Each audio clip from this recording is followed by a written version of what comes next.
Sound here. All right, so welcome today. Yep, so this is going to be my spot up here. So I won't be able to pace.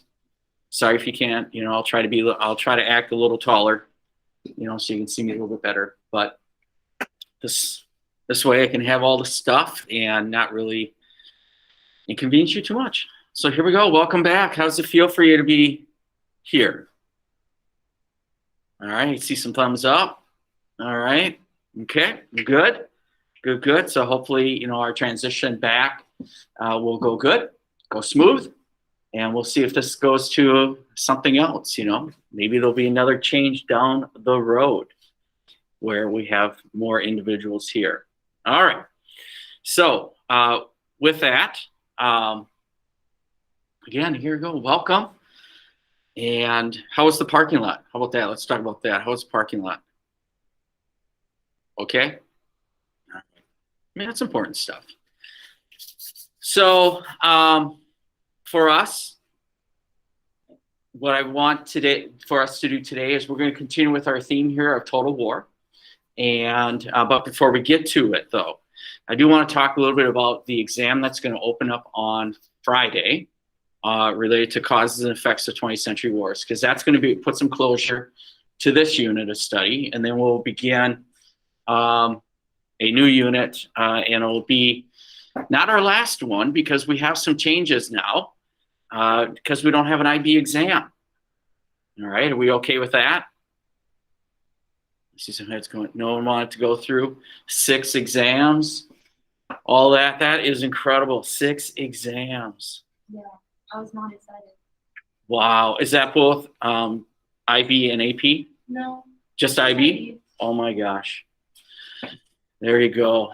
I mean, I mentioned it yesterday, but that 2-3 weeks is an intense time, AP and IB exams and having multiple exams. I mean, I remember the first time having this class, so that would have to go back to 2012, and just seeing, having AP and IB exams happening and just the exhaustion. So if you're taking some AP exams, which some might be, probably going to be online. And then for the IB exams, a lot of it's going to be based on that internal assessment. It's what you did last year in either my class or Miss Iden's class, and kind of a predicted grade. But then for the other classes, you might have some other internal assessments too that will go into it. So there we go. So we have that. All right, I'll get back on track here. This exam for Friday, kind of what it's going to look like here. And I'll talk a little bit about it on Friday too, because it'll actually open up at 10 o'clock on Friday. So that'll give us some time on Friday. I want to introduce the new unit, but then also give some prep time, answer some questions, last minute questions related to it. But once you open it up, you're going to have 60 minutes to complete it. So it's a timed piece, all right? And there'll be 2 questions. And so the format will be kind of like this as well. I don't know if you can see it that well. Let me take down some lights here.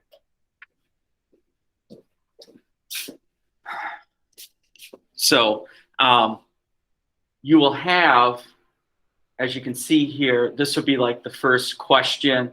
It's not the same thing. So if you go back and you look at it, it'll be questions related to stuff we did last year, I believe. But still, you'll have 2 questions, but there'll be a pool in each of the questions, and a pool of 3. And your job is just to pick one to write on for that question. All right, does that kind of make sense? Just to clarify, all right? And so in the folder for week 4, you'll see a review sheet, and it'll be color-coded. So to show you that here is your first pool, and here is your second pool. It's not going to have the exact prompts, but it'll have the topics. That is something that we would have been able, it's kind of like going into the IB exam, which is not going to happen, but if we did, we would know topics, we just wouldn't know what the prompts look like. All right, so really take a look at it, and look at that review sheet. Take some time to prep, and that review sheet can be a good source. All right, so it's not that you can't use any outside information, because you can, but really use that review sheet. You got 60 minutes to get it done, though. All right, do not spend 60 minutes just on one of the questions, and all of a sudden, oops, I don't have time for the others. All right, so, and I'll explain a little bit more of that on Friday as we get to that exam. But please always ask for clarity, okay, as we get closer. Is there any quick questions about this right now?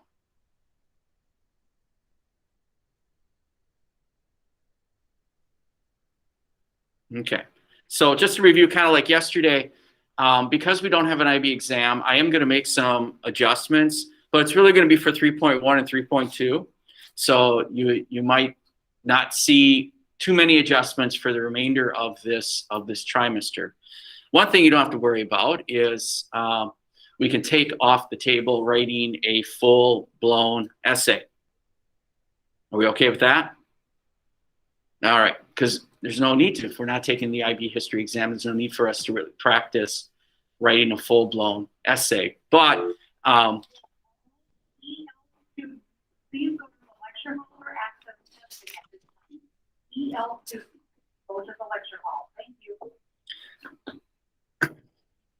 But we still will do some writing. It just won't be the full-on historical writing that you would need for the IB exam. Okay? All right. So getting back here, I want to look at this idea of total war. And I have an excerpt from a speech here. All right. And it is given by Joseph Goebbels, who is a propaganda minister for Adolf Hitler. And the little bit of the background to the speech, and the speech is the German title is Totalitärer Krieg, Kreuzer Krieg. All right. So Totalitärer Krieg sounds like total war. Krieg in German is war, Totalitär is total, so total war. He gives this speech in February 18th, 1943. And so a little background or a little context to it, because it's always important to have a little context. Things are not going well for Germany by February of 1943. Just isn't going well. Stalingrad has, you had the surrender at Stalingrad. So that was a big, big loss for Adolf Hitler. Plus, the German forces in North Africa, the African Corps has also lost. So we look at Stalingrad and we look at El Alamein in North Africa as kind of like turning points. And then, of course, the United States is starting to have some success in the Pacific theater with their island hopping strategy. So things are not going well for Nazi Germany. And so Adolf Hitler had felt it's rally time. It's rally time here. And so this speech by Joseph Goebbels, and this is only an extract of it, it's an epically long one. You know, I've got the whole speech here. It's about 16 pages long. All right. Can you imagine giving a 16-page speech? I tell you, if someone at graduation gave a 16-page speech, it's like, you got to get off the stage. Keep it terse, keep it to the point. But Joseph Goebbels, he got into the moment here. He's going to give it at the Berlin Sports Palace. That's the same place that Adolf Hitler had given his speech right after he got the chancellorship. And so this is a very important spot. This speech was viewed as so doggone important that they shut down businesses. They aired this speech nationally, so in order for people to hear it. And here is just the excerpt of it, and this is near the end of the speech. This is near the end of it. Nation rise up and let the storm break loose is the full title of it. I gave you the German title, Totalia Krieg, Kreuzer Krieg. So it says, you know, we are all children of our people, forged together by this most critical hour of our national history. We promise you, we promise the front, we promise the Führer that we will mold together the homeland into a force on which the Führer and his fighting soldiers can rely on absolutely and blindly. We pledge to do all in our life and work that is necessary for victory. We will fill our hearts with the political passion, with the ever-burning fire that blazed during the great struggles of the party and the state. This evening, I once again remind the whole nation of its duty. The Führer expects us to do that which will throw all we have done into the past, or in the past, into the shadows. We do not want to fail him. As we are proud of him, we should be proud, he should be proud of us. Now rise up and let the storm break loose. So, a speech like this, it's an epically, again, I said long speech, and he ends it this way. What kind of reactions do you have, or do you think the people would have?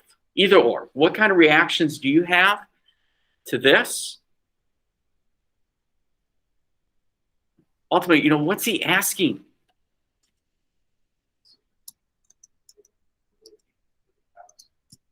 Want to say it a little bit louder?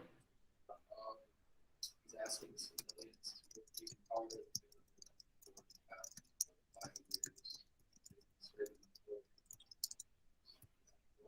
guess it's mixed reaction. People are very distressed or just very exhausted. See how it's Okay. All right. Good points. Good points. One thing, though, we have to think about how free of a press exists in Nazi Germany at this time. What do we think? How free of a press?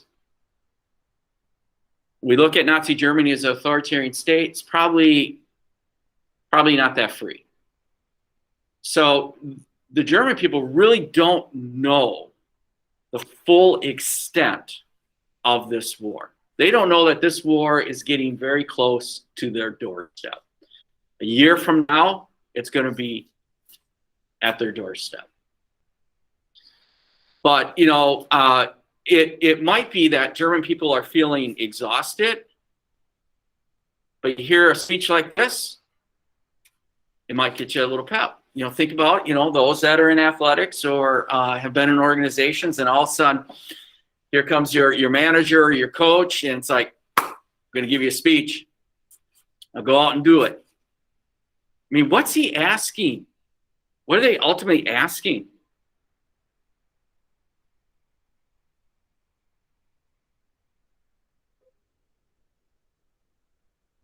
Do what you got to do. It's like I always say, do what you got to do to get the job done. That's what Joseph Goebbels is saying. It's like, we got to do what's necessary to get the job done. Everyone needs to be involved.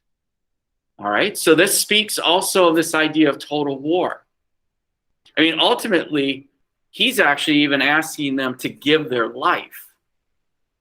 All right. Not the soldier has given their life, but now people in Germany, you need to give your life as well. And that's something that we will see governments, the Axis power governments, in some ways will ask their people to do. I mean, we always know about, or we hear about and seen, you know, what the Japanese civilians had done when the Allied troops are coming to their island, and you have them willing to give their life. He is also asking the Germans to do that as well. And thousands will be willing to do that, and will do that to the end.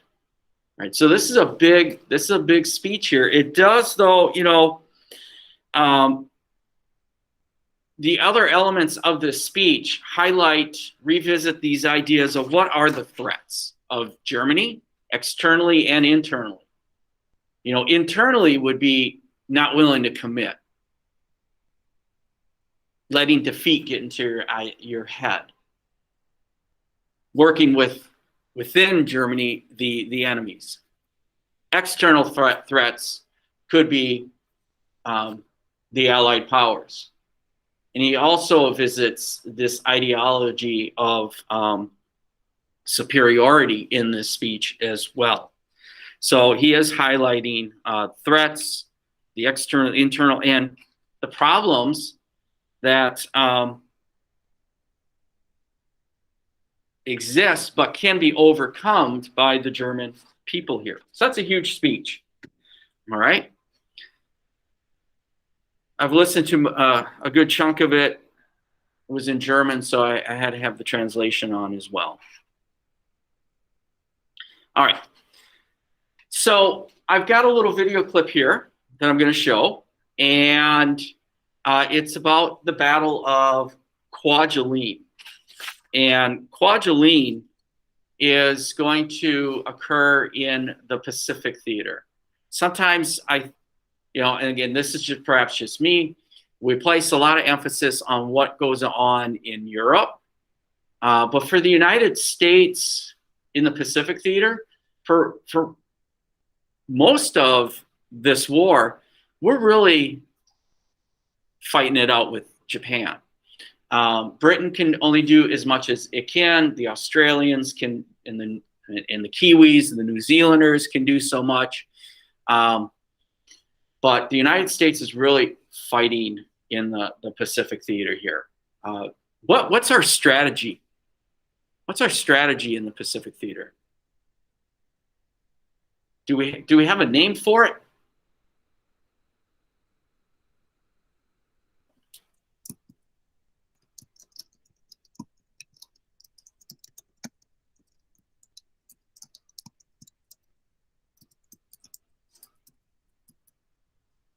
Anyone know what it's called?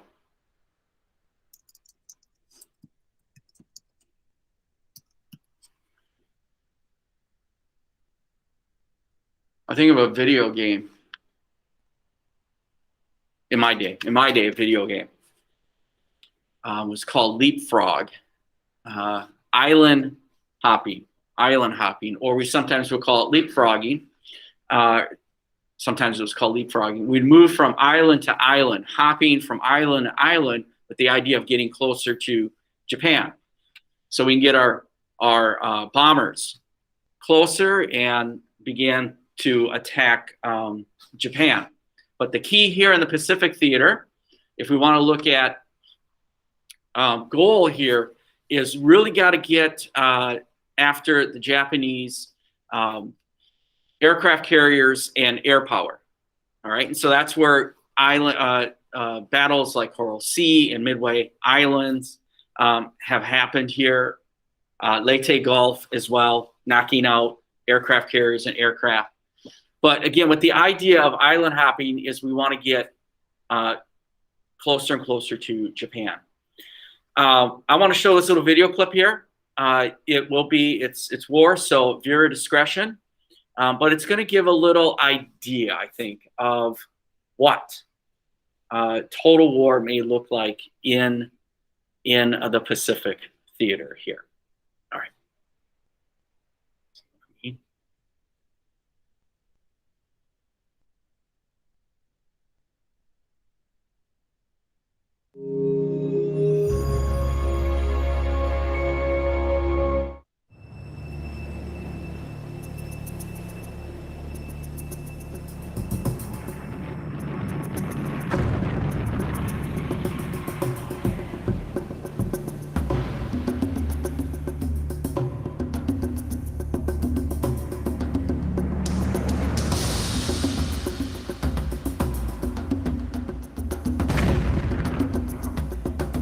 Kwajalein was an interesting experience because I feel now that it was like I would see a movie documentary.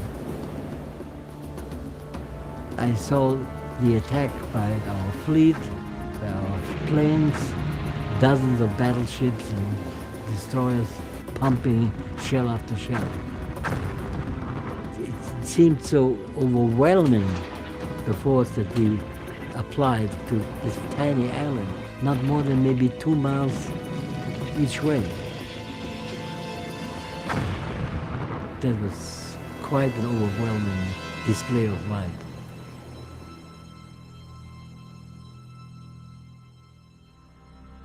I saw the carnage and the complete devastation that I never seen before. It was a total carnage. There was nothing left standing.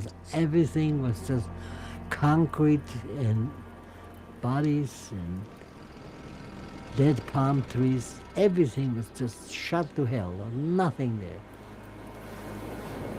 It was awful.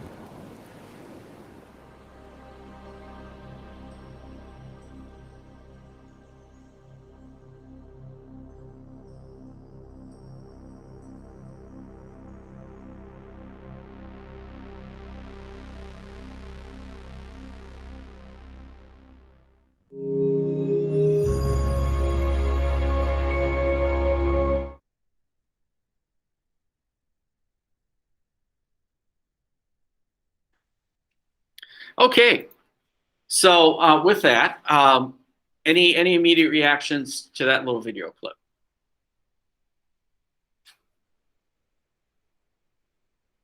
How much small. Absolutely, a lot of firepower being used here, and that was a small island. All right, they're going to come across much bigger islands, and so the intensity is still going. It will be there. I mean, we think of the raising of the flag on Iwo Jima and the difficulties that campaign would occur. But that repeated itself over and over again. Kwajalein, just again a little tiny atoll, but the idea is they need airstrips. Need airstrips in order for these big bombers, these big B-29s, to be used to ultimately deliver the knockout weapons, the atomic bombs. But also to go along with, kind of tied into with Joseph Goebbels' total war speech, asking people to give their life for the cause. You look at Japan, it had said 8,100 defenders. Did you pick up on how many surrendered? 230. All right. So they are willing to fight to the end. In many ways, this is like a holy war as well for Japan. And so this idea of not surrendering is prevalent amongst the Japanese forces. And so the American soldiers can anticipate, as we get closer to Japan, it will get more intense, more deadly, and the numbers are going to be astronomical. The thing, though, is for us in the United States, as demonstrated yesterday with that video clip, the war really doesn't touch the mainland part of the United States. So our war capacity, our ability to continue to fight and produce weapons and the means to fight this war is not stopped. It's not deterred. It continues. Only, I guess, probably the big concern in the United States by 1945, if this war was going to go on to 1946, is money. Money might be a big issue if we would have to continue to fight this war. But luckily, we did not need to do that. Okay. So, any questions related, or any final thoughts related to the speech or to this little video clip? All right, so I've given you some examples of what total war looks like at home, in the United States, use of propaganda and speeches, mass media, by Joseph Goebbels, and then also a little bit of the fighting itself. So the theaters of action. All right, and remember, your task on this is to ultimately determine in what ways is World War II considered a total war, and I think we can make a good case for that here. Is there any questions or concerns related to the total war activity? Anything that needs to get clarified? Remember, you can work with historical buddies on this, or you can do this solo. Yesterday I said, it's due today, but that's kind of like a soft deadline, knowing that myself tonight, I will probably not look at it tonight. I will start looking at them tomorrow. I have a few other professional development things after school to attend. I kind of booked my evening with a lot of professional development stuff. So just bear in mind that you do want to get this done soon, because we do have an assessment coming up on Friday. Okay. No final thoughts here on this. All right, one other thing is we have about 3 weeks left in this trimester, and as I sent in an update, and it's important that you do look at the updates. Since we are getting near the end of the trimester, if you're missing things now related to this unit, cause and effects of 20th century wars, at the front end of this trimester, a question was asked, do I take points away? And I said no, as long as you are acting in good faith, you're not taking advantage of goodwill and all that stuff. I will say by Friday, if you are missing some work, you can anticipate that some points will be deducted for being late. And so I guess I am interpreting that as the goodwill has starting to run out. And we got to get business taken care of. All right, so let's just take care of it. And again, if you cannot make the deadlines and stuff like that, if you have questions or concerns, always please reach out. No shame in asking for help. No shame in asking for help. All right. So,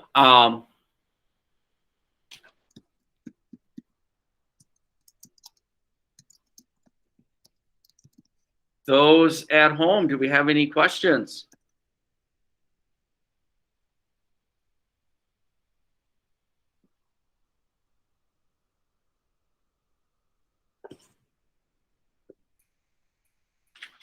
All right. There we go. So someone is paying attention. That's fantastic. So with that said, I'm going to give you class time to work on this. If you need to get up and stretch, go right ahead. But you have the rest of the class time to work on this. Maybe connect in some ways with individuals that you may be working with. Text them, or you're doing this through a platform that you can just co-edit, work on it as well. Those at home are, if you do not have any questions or concerns, you are welcome to stay on this Google Meet and ask questions when they come up, or you can exit and have a great day.